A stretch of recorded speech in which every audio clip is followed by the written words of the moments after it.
The Australian federal election campaign of 2019 is nearly over, and it's been enlightening to say the least. Where the establishment once at least pretended to care about our liberties and representing the people, now there is no question that they wish to rule over us unchallenged. If we are to believe the polls, roughly 85% of people are still planning to vote for one of the three globalist major parties, at least in the lower house. Thankfully, if trends of recent elections are anything to go by, this translates to a potential 30% minor party vote in the upper house. People are clearly sick of the major parties. It's just that minor parties are unable to field candidates in every seat, so their lower house vote tends to be lower. There's also a large number of parties vying for the disaffected vote, and thus it's divided, for now. We don't yet know if the trend will remain constant for this election, but there is no reason to think it won't. Time will tell, and voter anger hasn't gone anywhere. It's a cliche to say that the next election is the most important one yet, but these days it's almost always the truth. The stakes just keep getting higher as the parasite class continues to abuse people and treat us as their slaves. They buy votes with our money, take our loyalty for granted, and use their power to enact further restrictions on our liberty. Having a look back at the election campaign so far, it's clear to see what direction this country is heading, and it's not good. But it does warrant further analysis. Before we continue, for some amazing karma, please check out Subscribestar, where for as little as $5 a month you can support my work and help save Western civilization. As with most elections, the major parties have taken up the majority of the mainstream media's airtime, both vying for power with the usual promises of additional spending on this, that, or the other. It's the tried and tested road to victory in a system that allows rampant parasitism. Simply buy votes with money you stole from voters. It's foolproof, until it's not. As Alexander Fraser Lord Woodhousley famously stated, and I quote, "A democracy cannot exist as a permanent form of government. It can only exist until the voters discover that they can vote themselves largesse from the public treasury. From that moment on, the majority always votes for the candidates promising the most benefits from the public treasury, with the result that a democracy always collapses over loose fiscal policy, always followed by a dictatorship. The average age of the world's greatest civilizations has been 200 years. These nations have progressed through this sequence, from bondage to spiritual faith, from spiritual faith to great courage, from courage to liberty, from liberty to abundance, from abundance to selfishness, from selfishness to apathy, from apathy to dependence, from dependence back to bondage." End quote. What we are witnessing in the West in the current year is nothing more than the death of democracy. More than half the population are now dependent on the largesse of the public treasury. Therefore, a politician's best chance at democratic victory is to offer the most public largesse. We have gone from apathy to dependence and are on a highway back to bondage. Nothing demonstrates this more than the major parties' all-out assault on our freedom to speak our minds. The Labor Party, under Bill Shorten, declared they want to make it illegal to hurt gay people's feelings. In a statement riddled with cultural Marxist nonsense and newspeak, they said, and I quote, "When prejudice against LGBTIQXYP31X people contributes to harassment by either written or spoken word, such as harassment causing actual harm, not simply mere offence, to people who have suffered discrimination and prejudice and causes particular harm to young, same-sex attracted, gender questioning or intersex people, Labor considers such harmful harassment is an unacceptable abuse of the responsibilities that come with freedom of speech and must be subject to effective sanctions. Labor will ensure that anti-discrimination law provides such effective sanction." End quote. Link in the description to a full analysis of this issue. Once you've finished this video, feel free to check it out. Not to be outdone and eager to prove that there is no difference between the major parties, Scott Morison announced he wanted 5-year sentences for saying mean words online, stating that, quote, "trolls have no place in Australia," end quote. Morison is yet to indicate what their policy is on cave trolls like Sarah Hanson-Young. Maybe he's waiting until after the election in the hope that she loses her seat. The worst announcement came from Richard D. Natale, leader of the Watermelon Party, otherwise known as the Australian Greens. He wants to create new laws criminalising what he calls hate speech by broadcasters.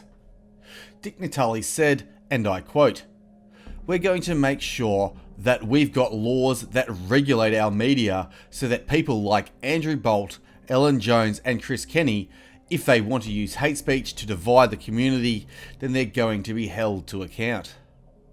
When these lies say hate speech, they really only mean speech they hate. And the fact that he mentions 3 milquetoast mainstream conservatives is undeniable proof of this. The mask has indeed come off. The left sold themselves as the side of tolerance and liberty, but now that they are dominant, they are moving to censor any critical opinion. The fact that the totalitarian extreme left attacked virtue signallers like Chris Kenny should be a wake-up call to all conservatives. These parasites don't care about your weak virtue signalling to the PC crowd. Unless you fully accept the leftist brain virus, they hate you with a passion and want you silenced. Go full 1788 or go home. But I digress. Nothing epitomises the state of our nation and the fact that our major parties are there to give us the illusion of a real choice better than the following story. From The Australian, and I quote, "Scott Morison has hitched his re-election to an economic plan to drive aspiration and turbocharge home ownership, recasting his sweeping income tax cuts as an attempt to deliver on the promise of Australia. Launching the coalition campaign in Melbourne, a key battleground where a swag of under-threat government seats could determine the election, the Prime Minister outlined a vision of a new positive compact aimed at handing a better future to coming generations. Mr. Morison said, 'I believe that Australia is a promise to everyone who has the great privilege to call themselves an Australian.'" End quote. Scott Morison is channeling his inner John Howard on this one. Knowing that home ownership is both overly important to many people and that house prices are keeping the economy afloat, he seeks to hit 2 birds with 1 proverbial stone. He will both try to win over younger voters with taxpayer handouts for home ownership, while also attempting to reinflate the currently deflating housing bubble. He sells it all with vague calls to Australian values and faux national pride. It's perfect parasite politics. So perfect, it's utterly boring. So perfect, in fact, that the ALP immediately adopted it, while strangely calling the policy desperate. If a politician calls someone desperate while doing the exact same thing, you might just be living in clown world. It would be surprising if we hadn't already seen this kind of nonsense for decades. It really is par for the parasite course. Moving on from the sad state of our major parties, this election has seen a number of minor parties vying for the votes of those who are awake to establishment lies and corruption. Extreme far-left propaganda rag The Guardian even did a rundown of each, in order to prove conclusively that it's here purely to shill for the establishment. They entitled the article, "How to Avoid Voting for a Terrible Micro-Party in the Senate." It lists all the minor parties ready to represent you and many that aren't. They say this about the Australian Conservatives, and I quote, "Formed by the former Liberal Senator Cory Bernardi and boasting prominent Christian lobbyist Lyle Shelton as a candidate, Australian Conservatives is a right-wing party that backs free market economic policies and opposes the Paris Climate Accords, the UN Convention on Refugees, and the Human Rights Commission." End quote. They say this about Clive Palmer's United Australia Party, quote, a new party formed by the mining magnate and former MP Clive Palmer. The party has spent tens of millions on advertising. Palmer's rhetoric is nationalist and populist, but his politics veer from supporting cutting taxes and regulation to wanting to increase the pension and a softer refugee policy." End quote. And they have this to say about Fraser Anning's Conservative National Party, quote, "New extreme far-right party created by Fraser Anning, who left One Nation soon after gaining a Senate seat during the Section 44 fiasco. Anning has attended rallies alongside neo-Nazis and advocated racist policies on immigration, such as a ban on quote-unquote black African immigration," end quote. Calling them extreme far-right is cute. It's as if they've realised that far-right is diluted beyond any real meaning, so they added an adjective just so you know how naughty Fraser Anning really is. Speaking of Fraser Anning, the media have been about as consistent as you can get when it comes to their attacks on him. The so-called far-right News Limited opened their campaign against him by attacking the character of 3 candidates and stating this about his party, and I quote, "The party also appears to believe in the Great Replacement, a conspiracy theory prevalent among far-right nationalists that the white Christian European population is gradually being replaced by African and Middle Eastern populations through mass migration." End quote. Remember, when the facts are so undeniable that you can't argue against them, but you still want to keep power, you have a few choices. You can tell the truth, admit you are wrong, and pledge to change your ways and improve, showing that you respect those who put you in power. This is obviously the best strategy for long-term stability and trust in institutions, but we live in times when honesty of this nature is non-existent, and the establishment are thoroughly addicted to power. The next choice you have is to lie and gaslight. That means essentially saying, "Nuh-uh, not true, nuh-uh, conspiracy theory," and hope that people doubt themselves enough to believe you. This is the current strategy of choice for white replacement deniers. It's like they've forgotten that the internet is forever. Or maybe they think we are all stupid and can't read. Who knows? The last choice you have is to simply silence anyone for daring to speak out. Whether you do this by force or by harassment and slander depends on a number of factors. Remember, when they claim they want to silence quote-unquote hate speech, our ethnic replacement is exactly the kind of fact they want to censor. Meanwhile, our population continues to grow despite having a below replacement birth rate. It must be by some kind of magic. Again, I digress. 2 weeks into the campaign, a fake news media photographer harassed one of Fraser Anning's supporters. The supporter defended himself, arguably excessively, and got himself arrested. Naturally, the media pounced on this as clear evidence of Fraser Anning's evil, extreme, mega far-right naughtiness because they were looking for any excuse to attack him.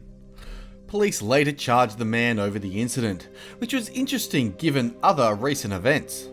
Not long after this, police charged a woman for egging Prime Minister Scott Morrison. As you should know by now, when Will Connolly egged Fraser Anning, he got off with a warning. The message is clear. If you egg a white man who loves his country and stands up for his people, you are a hero. You egg an anti-white establishment pawn, and suddenly you are a villain. Then again, maybe they just wanted to teach Meg a lesson for daring to come out in public. There was more drama around Fraser Anning when a fine, upstanding young gentleman decided Fraser Anning's arguments were so wrong and so illogical that he just had to challenge them. He used strong arguments and expert rhetorical skill. He was so articulate that Fraser eventually saw the error of his ways and repented for his sins. Here is this fine display of the Socratic method. What the are you doing to your dog? Where the 50 people died in Christchurch. Does that mean anything, you maggot? Wow, that bloke really showed Fraser a true talent in the art of persuasion. He should consider going into sales. He'd make a fortune. Being honest and objective journalists, the mainstream media reported this incident just as it was. A deranged lunatic yelling and screaming incoherently, likely drooling profusely. Ha, just kidding. They reported that Fraser Anning was the one yelling abuse. Because you can't do objective journalism when you have an agenda to push. Not wanting to miss the seat at the cool kids table, Pauline Hanson decided to preference Fraser Anning last in the seat of Oxley. Hell hath no fury like a cucked former nationalist scorned. The drama between the two ruling factions of the parasite class really heated up when Benny Wong refused to shake Simon Birmingham's hand. Mr. Wong called Birmingham desperate, but ultimately nobody cared because Benny did him a favour, cooties and all. The news poll released on Monday before the election predicts a 2-seat majority for the ALP, making Bull Shizen our first ever robot Prime Minister, if correct. The robot community will surely be proud that one of their own is capable of making it all the way to the top. Who said there was a glass ceiling and AI couldn't get ahead? No personality, no soul, no problem. Diversity is our strength. This election is indeed shaping up to be the most important one yet, and while Bill Shorten is certain to be a disaster and unlikely to last a full term, he can still do a lot of damage while at the helm. If he wins, we can expect further stifling of our liberty, more mass migration, further regulation of business, increased public debt, and the continued polarisation of our society. All while the artificially inflated housing market continues to melt away. Not that it would be much different under the other mob. They are both the same party essentially, working for the same international interests against the interests of the people they swore to represent. The choice between the major parties is a choice between fast decline under the Labour Party and slower decline under the Coalition. No matter who wins, the decline is the only guarantee. And personally, I barely care which wannabe tyrant ultimately wins. The most we can hope for is a Senate crossbench controlled by minor parties who will genuinely resist major party tyranny. Continuing to play the rigged democratic game is the only option we have right now, and we still have a chance to tell the major parties exactly where to go. Just don't expect those really in charge to allow it to go on much longer if there is a genuine challenge to their corrupt authority. If true nationalists fail to win a significant foothold in the Senate this time, it means a democratic solution to our problems becomes much less likely. It would mean there is too much parasitism and the parasite class are too well entrenched for us to reasonably hope for any meaningful change in the near future. Regardless of the result, democracy in Australia has already failed spectacularly. Almost all of our politicians are working directly against the interests of the nation and have been for decades. We need something better. This is why, no matter what happens, my mission will remain the same. To keep telling the truth, keep calling out the corruption in the system, and to keep working towards building a community with the aims of one day setting up our own independent institutions where we can finally be free. What we need isn't another election. What we need is a full and peaceful reset. God bless the Queen. I hope you enjoyed the video, share the truth around, and I'll see ya when I see ya.